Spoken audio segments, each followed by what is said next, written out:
আসসালামু আলাইকুম। আশা করি সবাই ভালো আছেন। দেখুন গ্রামে এসে আমাদের বিক্রমপুরের একটি খাবার আলুর বোয়া, মাকে বললাম যে আলুর বোয়া বানাবে। আমার মা যখনই গ্রামে যাই রাতের বেলা জিজ্ঞেস করে সকালে কী রান্না করব।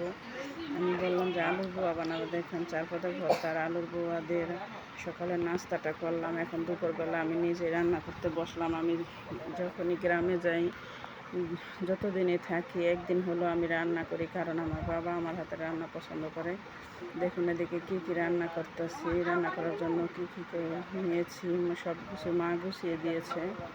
আমি রান্নাটা করতেছি। দেখুন এদিকে ভাত বসানো হয়েছে, এদিকে দেশি মোরগ, আমার মার পালের মোরগ। যতবারই যাই পালের মোরগ খাওয়া হয়, কারণ পালের মোরগটা আমরা খুবই পছন্দ করি। দেখুন এই শোল মাছটাও আমাদের পুষ্কুনির ধরা মাছটা বেশ বড় ছিল। আমরা আবার শোল মাছটা বেশিরভাগই ছোটো ছোটো করে ভুনা করি, তার জন্য পেঁয়াজ আর টমেটো কেটে নিয়েছি। দেখুন এগুলো এদিকে পাট শাকটা এই সিজনে গ্রামের পাট শাকটা খেতে খুবই ভালো লাগে। শহরে তো খাই, তার সেই খাওয়াটা এতটা মনে হয় না। তার জন্য ভাবলাম যে বেশি করে পাট শাক রান্না করবো। তা আমার মা আর আমার বোন মিলে সবাই মিলে পাট শাক, এখানে বেশ অনেকগুলোই পাট শাক আছে, দেখলে বোঝা যাইতেছে না। তারপরে বেশ কিছুটা পাট শাক নিয়েছি। দেখুন এদিকে মুরগিটা রান্না করার জন্য কষানোর পরে পানিটা দিয়ে দিচ্ছি। এটা দেশি মুরগি। দেখুন মুরগি না, এটা নাকি একটা বড় মোরগ ছিল, আমি দেখিনি। মা আগেরা জব করে এটা কুটে বেছে রেখেছিল। দেখুন কালারটা কত সুন্দর। আমরা আবার দেশি মোরগটা একটু আলু দিয়ে ঝোল ঝোল পছন্দ করি, আর ফার্মটা তো ভুনা পছন্দ করি। ফার্মটা তো আমি অতটা পছন্দ করিও না, খাইও না, কিন্তু আজকে খাবো। এই মোরগটা দেখতেই মনে হচ্ছে যে খেতে খুবই ভালো লাগবে।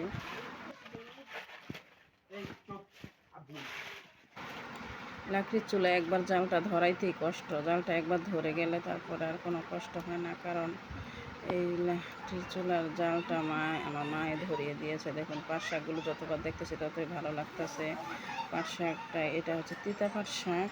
তিতা শহরে আমরা বেশিরভাগই মিঠা পাট শাকটা খাই, কিন্তু গ্রামের সবাই তিতা পাট শাকটা পছন্দ করে। এই পাট শাকটা যদি বেশি করে পেঁয়াজ মরিচ দিয়ে রসুন দিয়ে রান্না করা হয়, এটা অতটা তিতা লাগে না, খেতে ভালোই লাগে। দেখুন এদিকে আমার মা বলতেছে যে পাতা দিয়ে জালটা ধরে ভালো, পাতা দিয়ে ধরে। তার জন্য দেখুন এই পাতাগুলো শুকনো মশলা আমি আবার একটু নিয়ে নিলাম কাছে।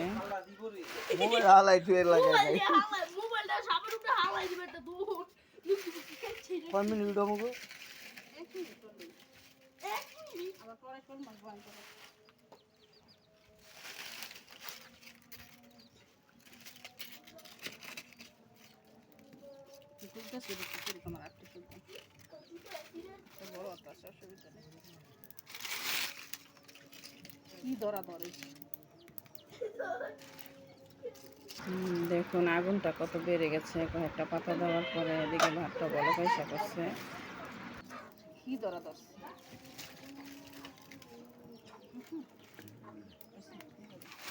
দেখুন রান্না করতে করতে ঘেমে গিয়েছি, সেটা আমার ভাগিনা খেয়াল করেছে। আমার বোনের ছেলে আমাকে লেচু এনে দিচ্ছে, খুলে খুলে এনে দিল লেচু।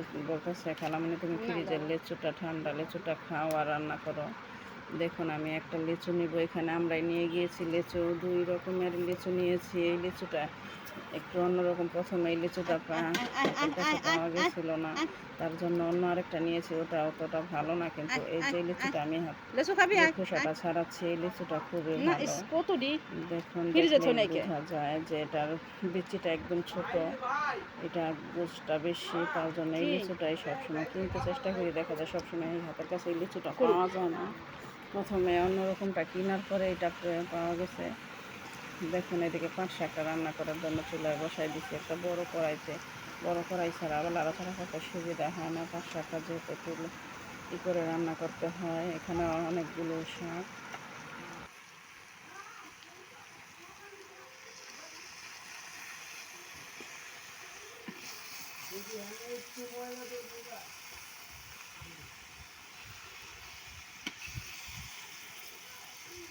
ভাত আর মুরগিটা হয়ে গেছে, এখন 2 চুলায় 2টা বসাইছি। এদিকে শোল মাছটা বসাইছি দেখুন, আর এদিকে পাট শাকটা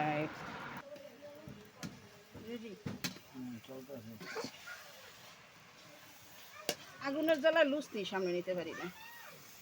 আমার কাছে সবসময় একটু কড়াইটা বড় হলে দেখা যায় লাড়াচাড়া করতে সুবিধা হয়, রান্নাটা করতে ভালোই লাগে। দেখুন পেঁয়াজটি আর রসুনটা নিচে পড়ে গেছে, কিছুটা উঠানো হচ্ছে। পেঁয়াজ রসুনটা আমি চেষ্টা করি শাকের সমান সমান দিতে, কারণ যেহেতু এটা তিতা পাট শাক, ওটা দিলে অতটা তিতা লাগে না। আর শোল মাছটা দেখুন, এদিকে দেখলেই বোঝা যায় যে গ্রামের রান্নাটা কত সুন্দর। ধন্যবাদ সবাইকে আমাদের ভিডিওটি দেখার জন্য।